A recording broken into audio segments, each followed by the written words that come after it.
Imagine planning your retirement around a monthly Social Security check of $2,071, and then learning that roughly $456 of it may no longer be fully funded. That does not mean Social Security is disappearing, but according to the 2026 Trustees Report, the program's Retirement and Survivor Fund could pay only 78% of scheduled benefits after its reserves are depleted in late 2032. Now, a bipartisan bill called the Promise Act claims to force Congress to confront that deadline. But here is the detail every beneficiary needs to understand. The Promise Act does not contain the solution. It creates a fast-track process for writing one. So, is your check about to be cut? Does this bill protect current retirees? And what could Congress eventually change? Let's separate the warning from the machinery. Social Security operates through two legally separate trust funds. The Old Age and Survivors Insurance Fund, known as OASI, pays retirement and survivor benefits. The Disability Insurance Fund pays disability benefits. The 78% projection applies specifically to OASI. The trustees estimate that this fund can pay full scheduled benefits until the fourth quarter of 2032.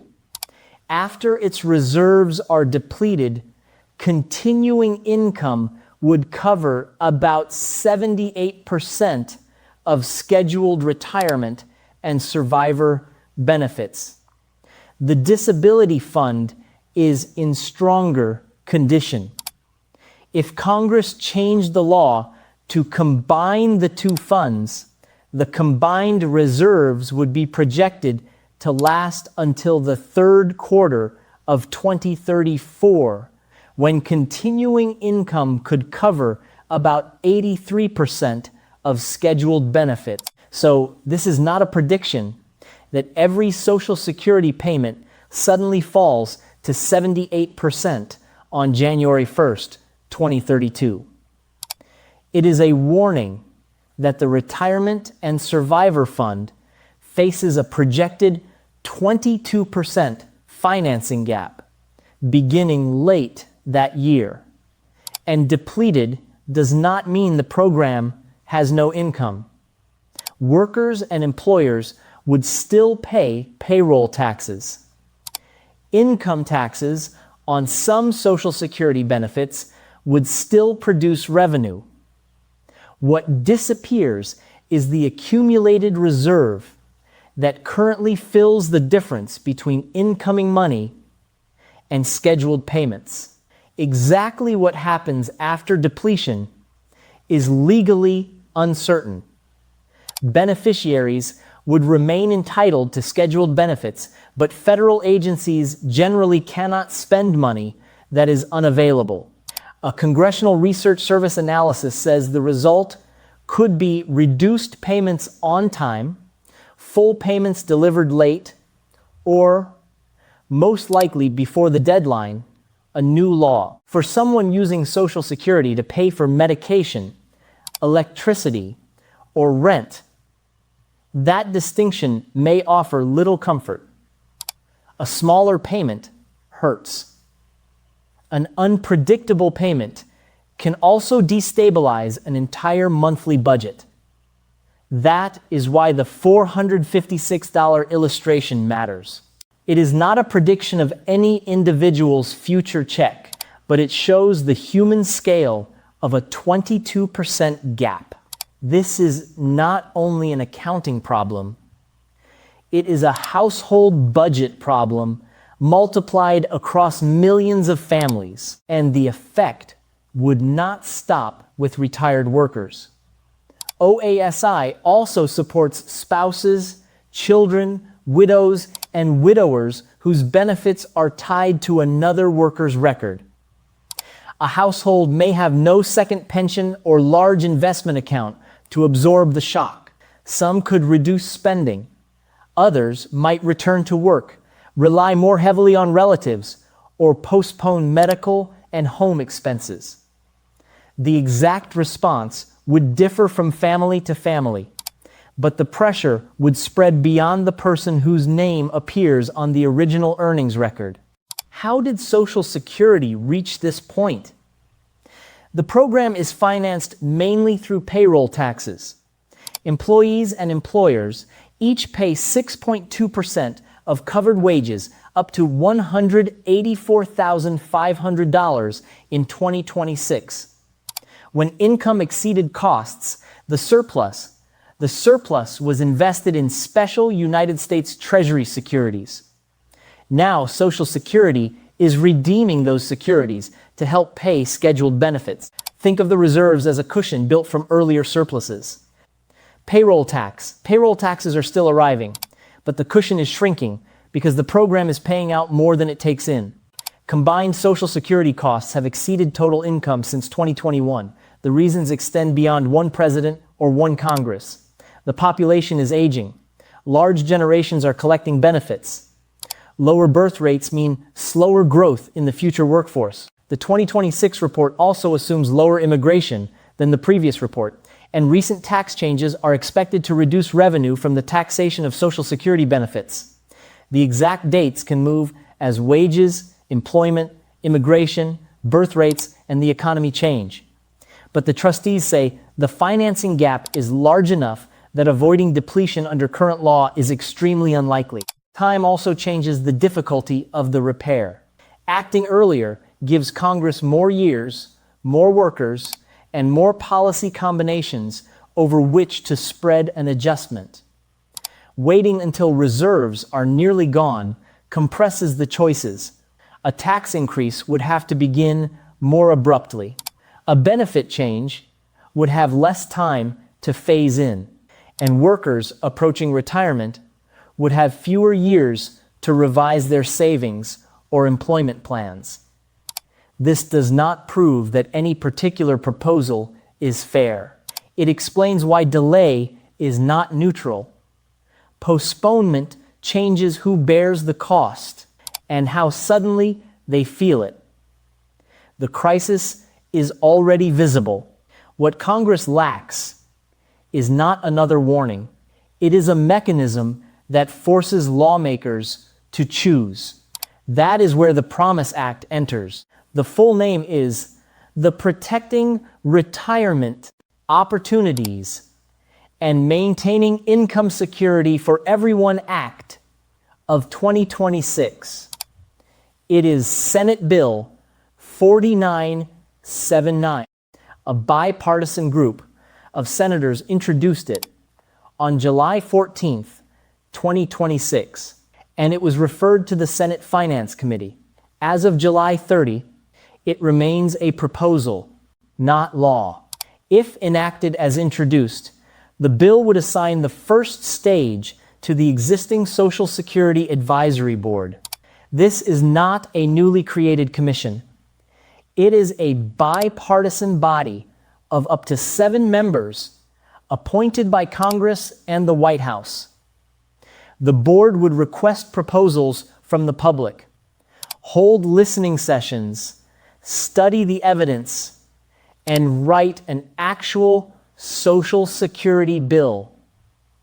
That proposal would have to enable both trust funds to pay 100% of scheduled benefits for at least 50 years. That standard prevents another short-term patch from being presented as a permanent rescue. The proposal would also be limited to Social Security, supplemental security income, and related tax and financing provisions. Unrelated political priorities are not supposed to be attached.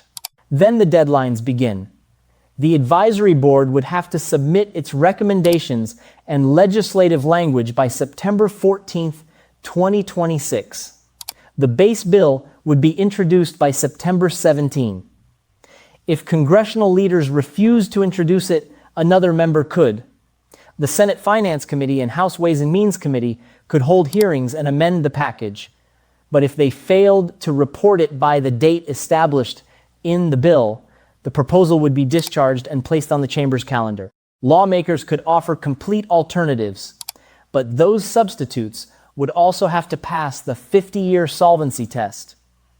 Floor consideration would be limited to 100 hours in each chamber. Final passage would require 3/5 of all senators, normally 60 votes, and a majority of all House members. In plain English, the Promise Act tries to remove Congress's favorite escape routes: delay, burial in committee, unrelated amendments, and symbolic proposals that do not solve the math. That certification requirement could make the debate more concrete than the usual political argument.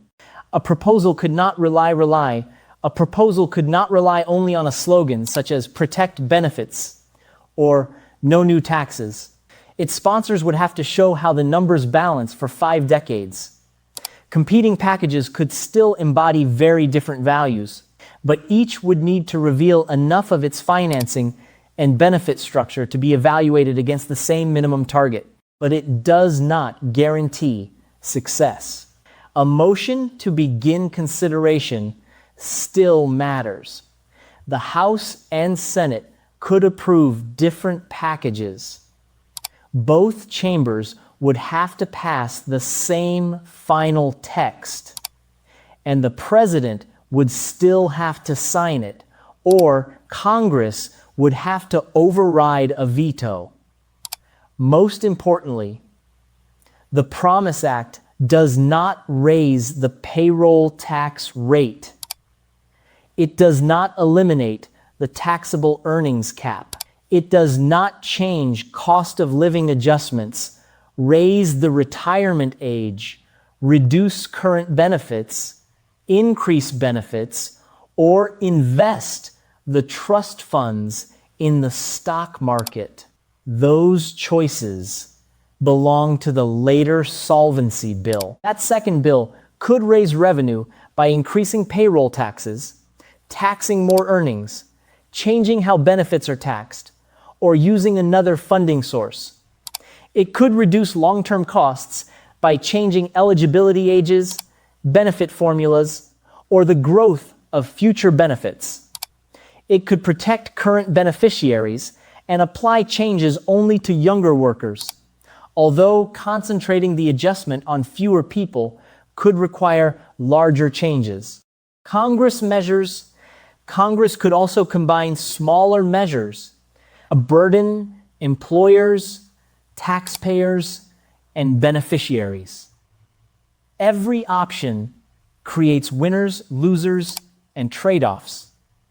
The Promise Act does not settle those value judgments. It requires the next bill to confront them with arithmetic that can be independently tested. That is the bill's real power and its greatest risk. Supporters argue that more than 70 million people depend on Social Security, while Congress has postponed a comprehensive repair for decades. Public listening sessions could expose the trade-offs. Actuarial certification could force lawmakers to support proposals that genuinely close the gap. And earlier action could spread changes over more years, making them less abrupt and giving families more time to prepare. Critics can reasonably look at the same process and see danger. A fast-track system could move enormous tax and benefit changes under compressed deadlines. The advisory board's proposal would begin with unusual momentum, while substitute packages would face strict rules. There is another limitation worth watching. The trustees normally evaluate Social Security over 75 years. The Promise Act defines long-term solvency as full scheduled benefits for at least 50 years. 50 years is far more than a temporary patch, but a proposal could pass that test while leaving another financing problem beyond the window. The bill responds with recurring reviews. If a resulting solvency package becomes law, another mandatory review would occur in 2037 and every 10 years afterward, when the trustees find that full scheduled benefits cannot be paid for the following 50 years, the process could then begin again. So, what should you watch? First, watch whether the Promise Act itself advances. nothing in it changes your check today. Second, if the process begins, look beyond promises that a proposal saves Social Security.